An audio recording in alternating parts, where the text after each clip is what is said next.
Les amis, 2 minutes dans la vidéo pour vous parler de Car Vertical. Car Vertical, sponsor de la chaîne YouTube. Et Car Vertical, c'est quoi? C'est un site qui vous permet de ne pas vous faire rouler dans la farine quand vous achetez votre bagnole.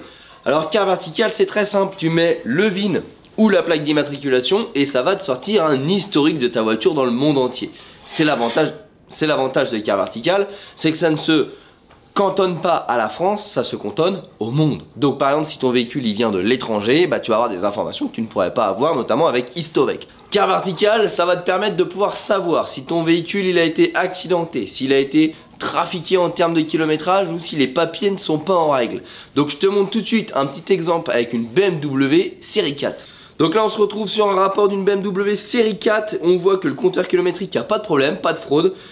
Les papiers, statut juridique et financier, pas de problème. Par contre on voit qu'au niveau de la vérification du titre, il y a un point d'exclamation et pareil au niveau des dommages. Donc quand il y a un point d'exclamation au niveau du titre, ça veut dire que le véhicule a été déclaré épave. Donc ça veut dire qu'il y a eu un gros accident. Donc on descend dessus, on voit immédiatement des photos du véhicule accidenté. Donc là on voit que la face avant elle a quand même bien mangé. On a vraiment un gros choc sur l'avant. L'arrière quant à lui n'a rien. Mais à mon avis tout a avancé dans la voiture et on voit bien que les organes de sécurité type airbag se sont déclenchés à l'intérieur. Là le véhicule clairement il est mort, il est devenu trop fragile, il y a trop de frais pour le remettre en état. Donc du coup il est déclaré épave. Épave c'est quand ça coûte plus cher de réparer la voiture que d'en racheter une. Et donc cette voiture là a été réparée et remise sur le marché. On n'a aucun renseignement de la qualité de réparation de cette voiture là. Pourquoi elle est épave dans un pays, pourquoi elle ne l'est pas dans un autre? Parce qu'on n'a tout simplement pas les mêmes normes de sécurité. Et donc un véhicule ne va pas être contrôlé pareil en France, aux États-Unis et en Lituanie en l'occurrence. Et donc ce véhicule va pouvoir être remis en circulation, avoir des papiers corrects et tout simplement être revendu dans des pays de l'Union Européenne. Comme par exemple la France. Et toi, tu achètes ce véhicule-là, tu te fais rouler. Donc les amis, je rappelle, vous avez moins 20% avec le code GLB qui s'affiche à l'écran. Tous les liens sont en description de la vidéo. Et on continue tout de suite cette petite vidéo.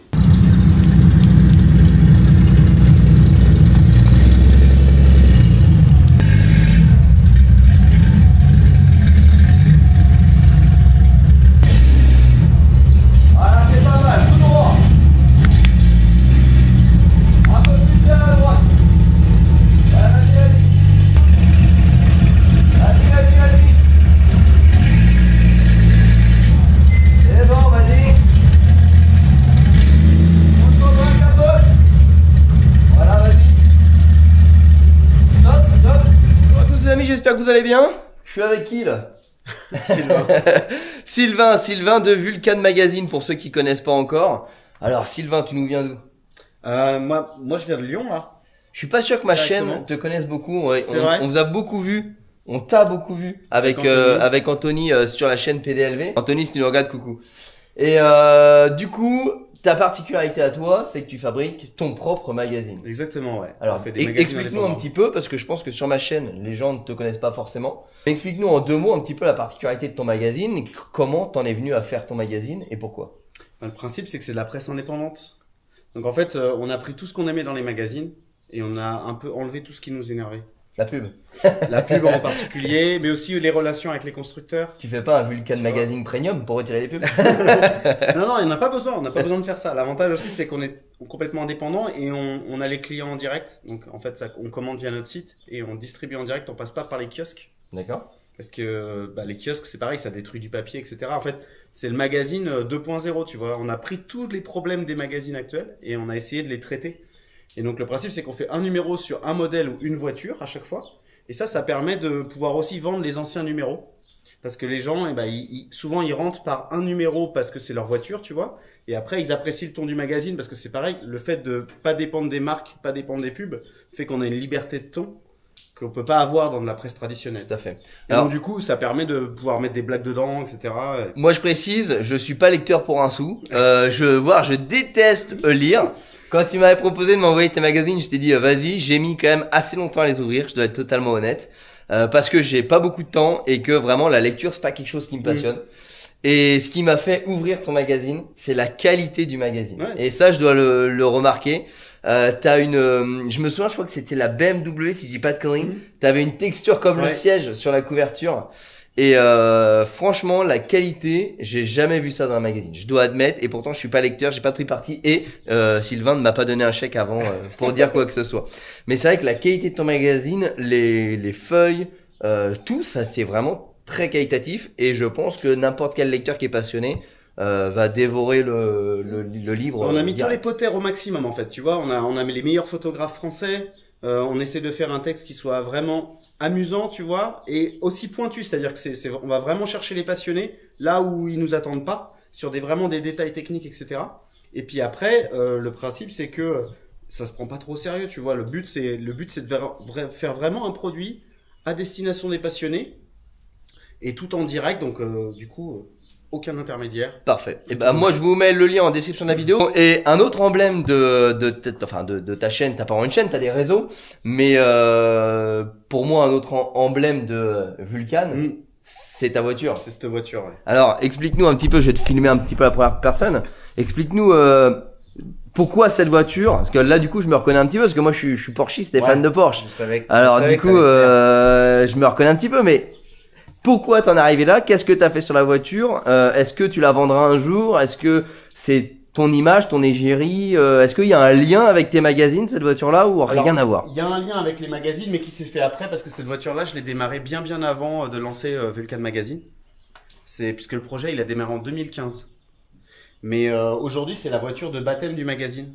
Avant, je faisais des baptêmes, parce que c'est pareil, le magazine, c'est bien, mais rencontrer les gens en vrai, c'est mieux. Du coup, on fait énormément d'events. D'accord. On fait beaucoup d'événements sur lesquels on peut rencontrer les lecteurs, rencontrer les fans, etc. Et d'ailleurs, tu seras sur notre événement le 30 juin. Oui, exactement. Voilà, donc vous pouvez retrouver On viendra. toute l'équipe de Vulcan Mag. C'est ça. Et sur les événements où il y a des circuits, on fait des baptêmes. Moi j'ai un circuit mais de cross, tu peux toujours faire des baptêmes. Alors, je suis moins bon en cross. Mais moi, je suis fan d'abord de pilotage avant d'être fan d'automobile. D'accord. Et du coup, j'ai toujours eu des voitures pour faire du circuit.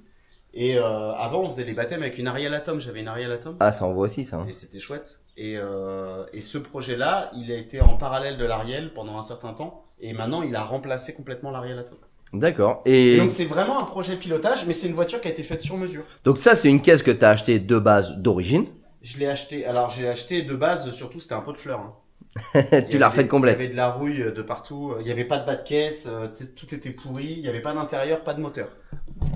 Bon, je pense que vous l'avez compris, c'est ce qui intéresse un peu plus sur le thème de la chaîne. Nous, ça va être parler un petit peu de l'état. Et nous, on va surtout s'attarder un petit peu sur la voiture. Comment elle était avant, qu'est-ce qu'il a fait dessus, quelle préparation il a fait dessus, l'état qu'elle est actuellement. Bien évidemment, un petit essai routier. Déjà, pourquoi Porsche quand tu passes d'une Ariel Atom? Parce qu'en fait, Ariel Atom Porsche, c'est quand même deux opposés, surtout une vieille Porsche.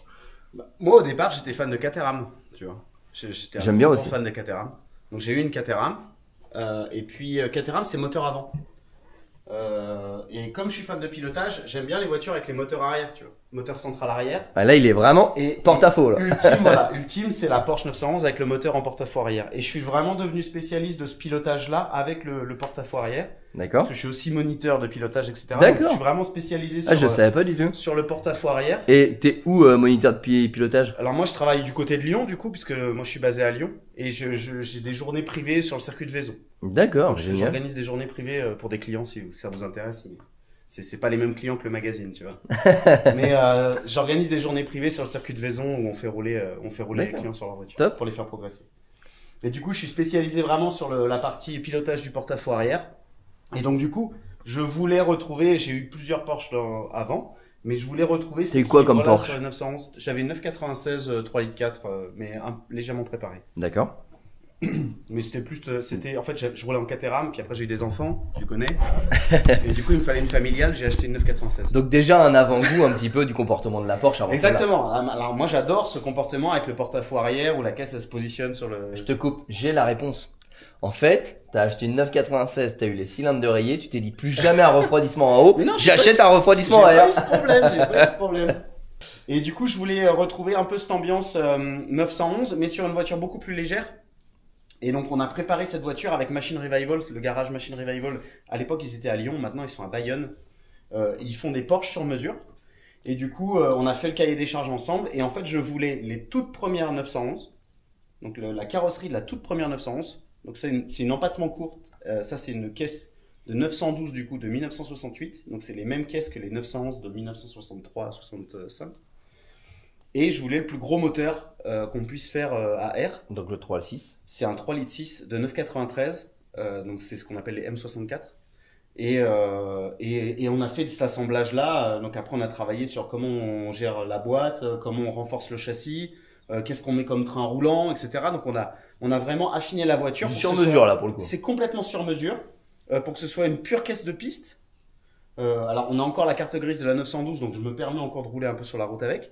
Mais globalement, je fais quelques road trips avec, je vais pas chercher le pain avec, tu verras, c'est un enfer. Parce que là, du coup, elle est swappée. Elle est complètement swappée, donc elle est swappée avec le moteur 993. On a une boîte de 3,2 litres au milieu, donc une 915 à câble. D'accord. Et après, tu verras, le châssis est complètement modifié, on est tout monté fibre. Après, l'avantage qu'on a avec ces caisses-là, comme tu disais, tu as encore la carte grise, tu te permets. C'est que je pense qu'aujourd'hui on nous casse pas encore trop les couilles sur les voitures anciennes. De 1968. Voilà. Franchement, personne vient de chercher. Ils connaissent pas. Et puis la voiture extérieurement. C'est ça, c'est moins tir à l'œil. Je suis pas sûr que si je prends ma Mégane et que je me permets, je pense que je vais pas me permettre longtemps.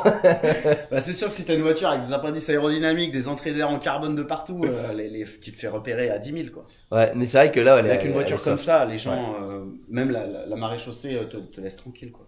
Je sais pas si tu vas aborder le sujet, mais moi je suis curieux. Prix d'achat de la voiture en état, comme tu disais, gruyère, et prix de revient avec cette config. Alors, ce que je te disais tout à l'heure, nous sur le magazine, on est totalement transparent, et sur cette voiture, c'est pareil, je suis totalement transparent parce que j'ai envie que les gens ils sachent combien ça coûte de faire ce genre de choses. Cher. Alors ça vaut cher, ça, c'est sûr. Moi, c'est un projet, il faut bien mettre ça en perspective. Ça fait 8 ans que je travaille sur ce truc-là. Ouais, donc c'est un projet en 8 ans. Déjà. Exactement, c'est un projet en 8 ans. Et c'est pareil, le prix des pièces il y a 8 ans, c'était pas le même que le prix des pièces aujourd'hui. Donc moi, la voiture, pour vous donner un ordre de grandeur, la voiture, je l'ai payé le pot de fleurs, hein, parce que c'était vraiment une rogne. Hein. Et déjà, il y a 8 ans, ça vaut moins que maintenant. Exactement. Une rogne, c'était 912, parce qu'au début, je voulais une 911 en short wheelbase, sauf que c'était déjà intouchable. À l'époque, une épave, ça coûtait 30 000 euros. Ouais. Donc la 912 en épave, ça m'a coûté déjà 12 000 euros. Ah, tu vois, je m'attendais à plus, comme quoi, ouais, mais maintenant une épave, tu fais maintenant une photo, épave, exactement. Maintenant, c'est plutôt 25 pour une épave. Le moteur, c'est impossible de trouver un moteur de 993 sans la 993 autour. Et du coup, t'avais ton moteur, t'en as fait quoi? Il n'y avait pas de moteur, moi. Ah oui, d'accord. Ah oui, il n'y avait pas de moteur. Il n'y avait pas le moteur. Pas de moteur, pas l'intérieur. Ah oui, putain. Juste la caisse coque et la carte grise. Ok. Le moteur, pour trouver un moteur 993, c'est très compliqué. J'ai cherché en Allemagne, j'ai cherché en France, j'ai cherché pendant 6 mois, j'ai pas trouvé. T'as acheté un bloc que t'as refait intégralement? Non, j'ai trouvé un bloc complet chez LA Dismantlers. Je connais pas du tout. LA Dismantlers, c'est incroyable, faudrait que tu regardes ça. Allez voir sur internet. C'est une casse à Los Angeles, ils font que des Porsche. Ils ont des racks. Attends, on va se retourner parce que c'est quand même mieux de voir le bijou derrière qu'un mur. Ils ont des racks et des racks et des racks et des racks avec que des Porsche accidentés et ils vendent de la pièce. Je connais pas du tout. Et c'est un truc énorme. Donc tu l'as fait venir des US quoi? Ouais, je l'ai fait venir de Los Angeles le moteur. Il était monté dans une 993 cap boîte auto. Le prix en dollars? Tu l'as acheté il y a 8 ans ou tu... Je l'ai acheté il y a 6 ans. Et combien le prix? J'ai payé 13 000 $. Ah tu vois, je m'attendais à plutôt dans les 20. Non, mais encore une fois, il y a 6 ans. Ouais. Et par exemple, donc le moteur c'est 13 000, mais si tu veux acheter une boîte G60 donc une boîte G60 de 993, c'est 13 000. Ah, putain, la boîte, tu vois, je m'attendais à moins cher. C'est hyper cher. Je m'attendais à 5-6, tu vois. Donc, et une boîte de 3,2 litres, c'est 6-7. Donc tu vois, là moi la boîte je l'ai payée 6 ou 7. Ouais, ça pique un peu. Hein.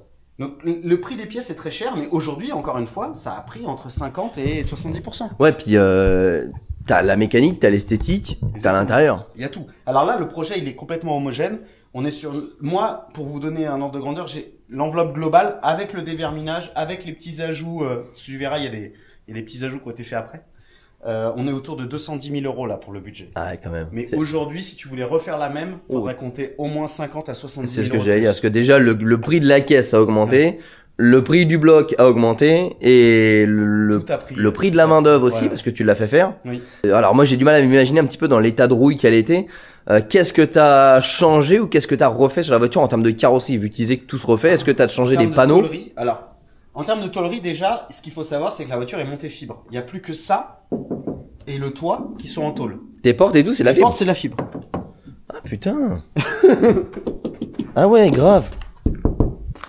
Et franchement, tu me mets sur le cul parce que généralement quand t'as de la fibre avec de l'acier, ouais. bah ça se voit. En plus, au niveau, elle est tendue de ouf. ça ondule un peu et au niveau des jonctions entre la fibre et l'acier. C'est pas parfait, mais ah bah franchement, les portières en fibre, franchement, c'est d'une misère à ouais, régler. mais attends, à l'époque c'était déjà pas parfait. Les ajustements. En tôle, ça va. Franchement, tu peux faire un peu mieux que ça. Mais ça se voit quasiment pas. Hein, ouais, la qualité elle est dingue parce que d'habitude tu vois un peu la fibre qui travaille comme ça. Je pense que le carrossier a fait un sacré boulot derrière. Hein. Ah, mais le carrossier de Machine Revival, c'est incroyable ce qu'il fait. Et donc tu vois à l'intérieur par exemple, donc là tu vas voir le travail aussi de l'arceau. C'est qu'en fait tout est. Ouais, t'as rigidifié toute la caisse. Tout est modifié, ouais. Tu viens. J'avoue, c'est propre, hein, franchement. C'est propre. Ouais, t'as l'arceau qui vient jusque sur le train avant pour rigidifier. Et c'est pareil à l'arrière. D'accord, donc tu vas aussi au niveau baie moteur chercher les points de rigidité. Donc ça a plus rien à voir avec une 911 même d'origine. Ouais, clairement. C'est beaucoup plus rigide. On est aussi rigide qu'une 991, 992 là. Ah, c'est chouette. Hein. Ouais, puis quand tu vois les tubes comme ça, c'est pareil. Hein. Même dans la Mégane, tu vois, quand j'ai posé l'arceau, le changement de comportement de la voiture, c'est ta caisse, elle est pouf. T'as l'impression que c'est un bout de bois, quoi. Ouais, bah oui, t'as les sièges en carbone et tout. Et on a ça, c'est ce qui te souvient de ton Atom, ça. Ouais, non, mais c'est les mêmes que l'Atom. J'ai gardé les mêmes que l'Atom. Et là, t'as l'arceau qui vient là-bas. Ouais. Ah, il est pris vraiment partout. Tu l'as pris aussi au pied là. Et c'est un arceau sur mesure, donc en fait, on est très proche de la carrosserie. Ce qui fait que de l'extérieur, tu vois pas qu'elle est arceautée la voiture. Ouais.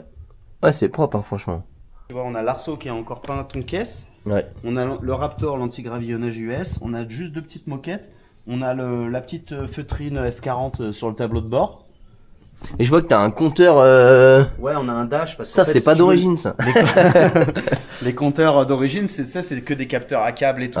Sur 1968, il y a rien qui marche. Et là, ils font quand même un truc qui s'adapte dedans, ou c'est vous qui avez fabriqué l'adaptation? Alors, c'est juste une petite adaptation en imprimante 3D, et après, on a intégré le dash à l'intérieur. D'accord, chouette. T'as déjà fait une petite sortie de piste avec? Ah bah on fait que ça. Non, pas une sortie sur la piste, une sortie de piste. Oui, on a fait la première il y a 2 jours. Parce qu'elle a même pas mangé de gravillon, rien. Si, elle a mangé des gravillons là. Ouais, j'ai flingué la jambe. Regarde, là on voit. Ah ouais, ça va encore, franchement. Et je me suis posé. Quand tu vois les slicks que t'as, il a intérêt d'être rigide la caisse parce que ça fait travailler. Hein. Ouais. Les gens ils se rendent pas compte, hein, mais quand tu mets des slicks, il y en a plein.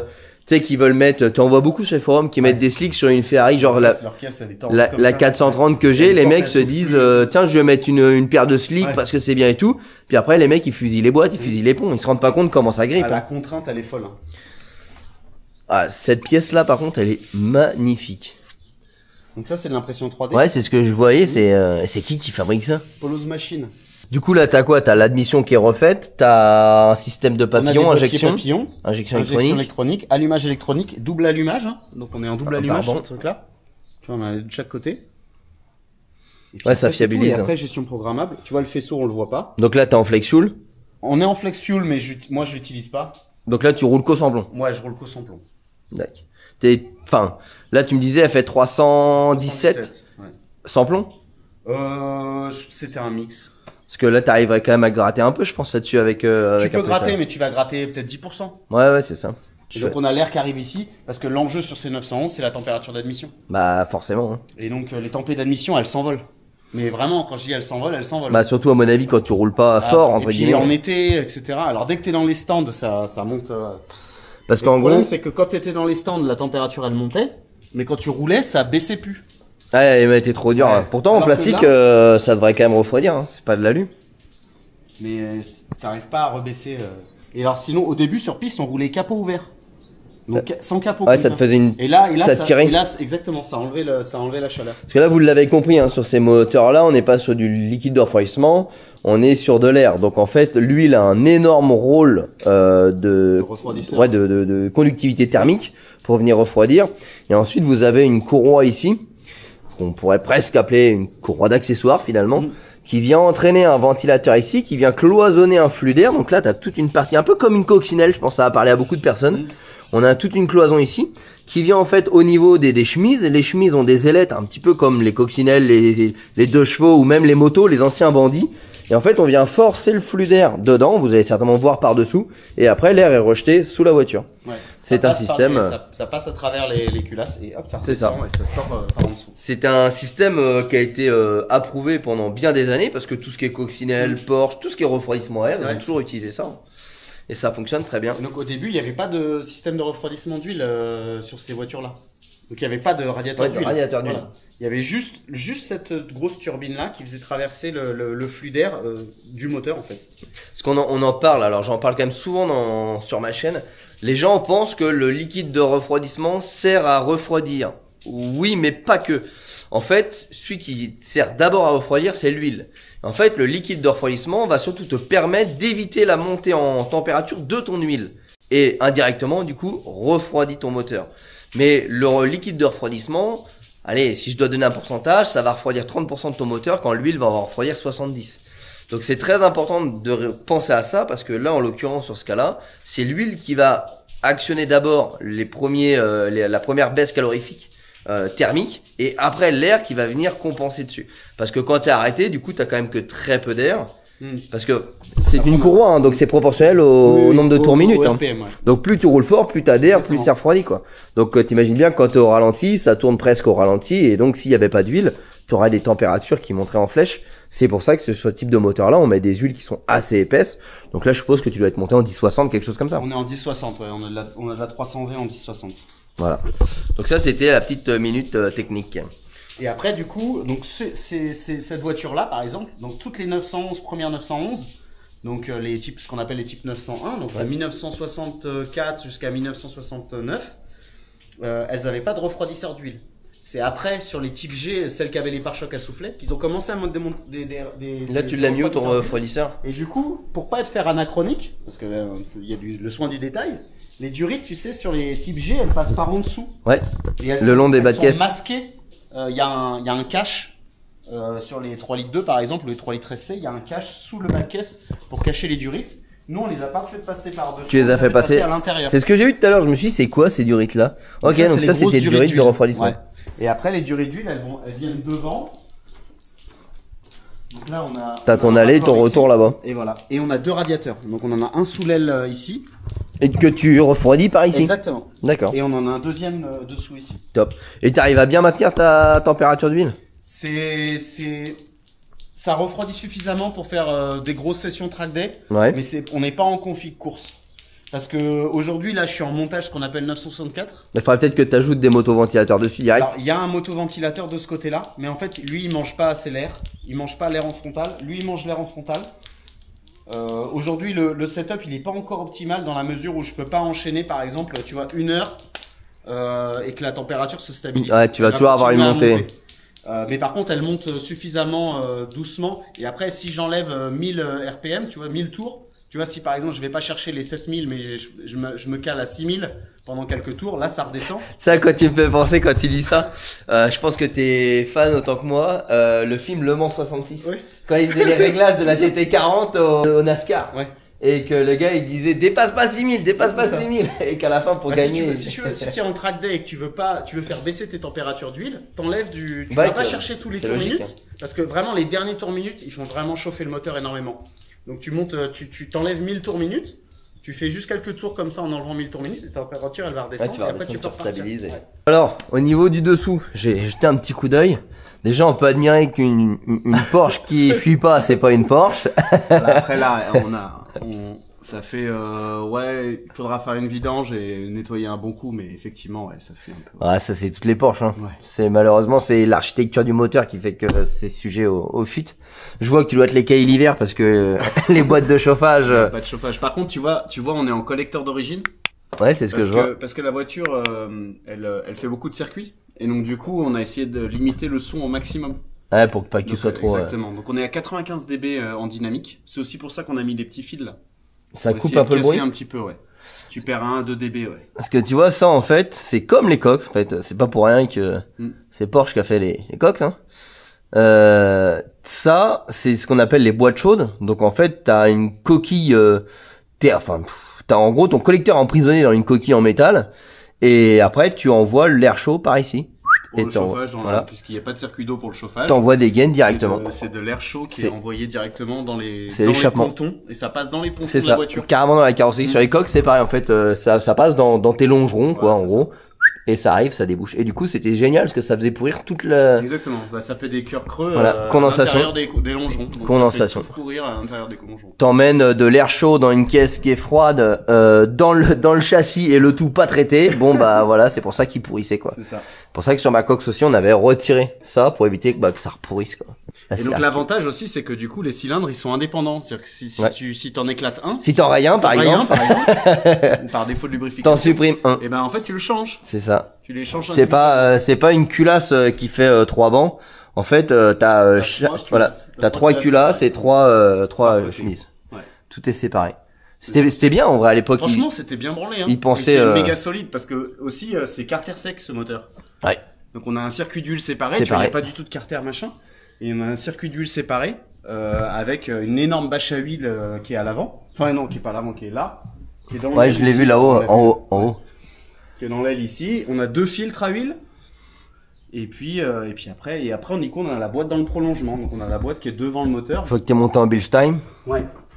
T'as une petite barre réglable. Exactement. Tu vois la boîte, par exemple, donc ça c'est une boîte de 3 litres 2 et on a le refroidisseur de boîte. Ouais, j'ai vu tout à l'heure le petit serpentin de refroidissement de boîte. Ah, à l'époque, il s'emmerdait pas hein, quand même. Mais après, bon, c'était fiable. Hein. Mais franchement, c'est solide. Hein. C'était fiable. Parce que quand tu vois ce qu'on lui met à la voiture, c'est vraiment solide. Hein. On a des freins, des gros freins. Oh, la pompe là, elle a échappé belle plus d'une fois. Tu vois, on a des très gros freins. Donc les freins, c'est des freins de voiture de rallye en fait. D'accord. C'est un garage en Angleterre qui fait ce genre de freins. Ça s'appelle Tutil Motorsport. Et donc c'est à la fin, à devant, on a du 6 pistons. 4 pistons derrière. Et en fait, on est en freinage. Il n'y a plus du tout de Masterlock, il n'y a plus rien. T'es en freinage direct. On est en freinage direct, ouais. Donc on a un double palonnier et on a le réglage manuel de la balance. D'accord. Comme une voiture de course.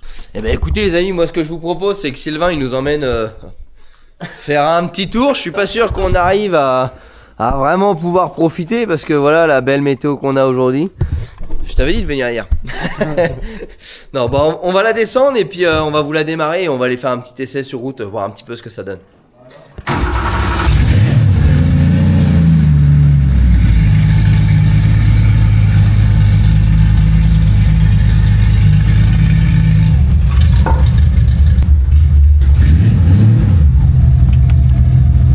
Bon, je te laisse gardien. Ouais. Gardien du temple. Ah, putain, j'ai trop bouffé, je crois.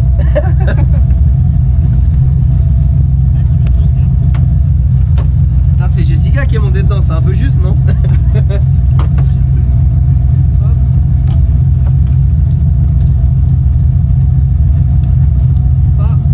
C'est même le harnais, il est vintage. Exactement, tout est vintage. C'est homologué ça, harnais là? Oh, jusqu'au bout de la rue.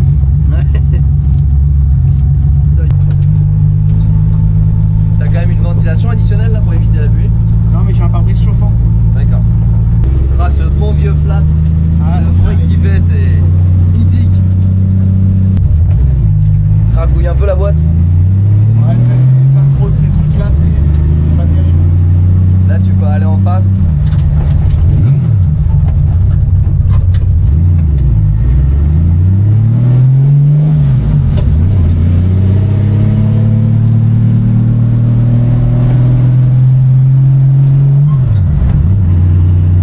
Ça me rappelle ma jeunesse parce que moi j'ai roulé comme un con sur ces routes-là toute ma jeunesse, tu vois. T'étais du coin. Ouais. Le problème c'est que c'est les mêmes, mais ta jeunesse elle est plus d'aujourd'hui. Ouais. T'as vu l'état des routes maintenant? Les routes elles sont comme ça. C'est ça. Ça la voiture elle cherche la route comme ça. Et là ce sera à gauche. Non je rigole. Je parlais du rallye. Elle est pas prévue pour la terre. Bon tu vois les routes elles sont trempées. C'est la misère. Et là on fait du ski nautique là. Ouais. Oh mais mec.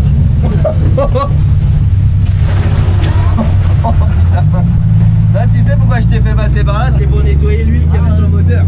Ah mais là lui elle chauffera jamais. Hein. Putain mais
l'âme de Ferrari.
Et bah écoute Sylvain, franchement merci pour cette petite visite et ce petit tour, c'était formidable. Je suis pas sûr que vous nous avez beaucoup entendu dedans.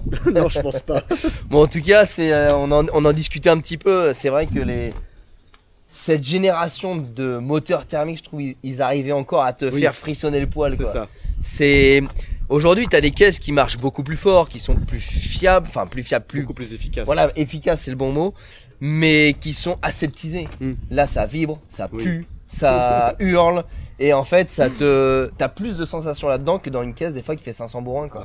Et puis surtout que là maintenant on a les perfs d'une caisse de 500 bourrins. C'est ça. C'est avec le rapport poids-puissance qu'elle a là. Ouais, ça marche bien. T'as les sensations de l'ancienne, mais t'as quand même les perfs d'une moderne, le freinage d'une moderne, le grip d'une moderne. Donc t'as vraiment un peu l'alliance des. Ouais. Franchement, c'était un super tour. Merci à toi de nous avoir fait découvrir ça. Les amis, je vous mets bien évidemment tous les liens de Vulcan Mag en description de la vidéo. Je vous mets également ses réseaux sociaux. Puis bah merci à toi d'avoir fait la route parce que tu viens pas d'à côté. On se revoit à ton event là. Avec plaisir. On montrera un petit stand, il y aura des magazines de dispo. Tu nous amènes ta petite Porsche bien sûr, pour l'exposer. On l'exposera. Et bah écoute, avec plaisir. Le rassemblement GLB 2024. C'est le 29 et le 30 juin 2024. Donc cette année on améliore les choses par rapport à l'année dernière et on fait les choses en plus grand. Première journée, on aura un rallye routier qui sera fait au départ de la mairie d'Amfreville-les-Champs. C'est tout simplement une balade sur route ouverte où on doit respecter le code de la route et vous partirez pour un rallye routier de 116 km. Vous aurez un roadbook et le but c'est de ne pas tricher, de se fier au roadbook et de pouvoir profiter pleinement de notre belle Normandie avec des points de passage qui sont sublimes. Cette fois-ci, on ouvre un camping, comme ça vous allez également pouvoir venir dormir sur place pour pouvoir faire les deux événements. Les places sont limitées, il vous faudra bien évidemment un billet d'entrée pour pouvoir arriver sur place. On va faire un village mécanique. On aura également des activités pour les enfants, type château gonflable. On aura bien évidemment des activités pour les grands, le lancer de turbo, la course de côte, des jeux de recherche et on l'espère avec un grand soleil comme ici, pouvoir faire également des jeux d'eau pour se rafraîchir. On a à peu près 2 hectares de terrain où on peut remplir de voitures. Donc l'objectif les amis cette année, c'est de remplir cet événement là et d'être 650 voitures rassemblées ici. On aura également la présence de youtubeurs et influenceurs qui seront sur l'événement. Cette année, je voudrais vous mettre la possibilité de pouvoir visiter le garage GLB. Et bah ça y est, je crois qu'on vous a tout dit pour l'événement 2024. Donc les amis, je vous donne rendez-vous le 29 et le 30 juin 2024. Ciao. Sylvain, merci à toi. Bientôt. Les amis, merci d'avoir regardé cette petite vidéo. N'hésitez pas à nous rejoindre sur les réseaux sociaux, Facebook, Instagram, TikTok, tout les sont en description de la vidéo. Et bien évidemment, pense à t'abonner, mets la petite cloche et on se retrouve très prochainement. Ciao. Ciao.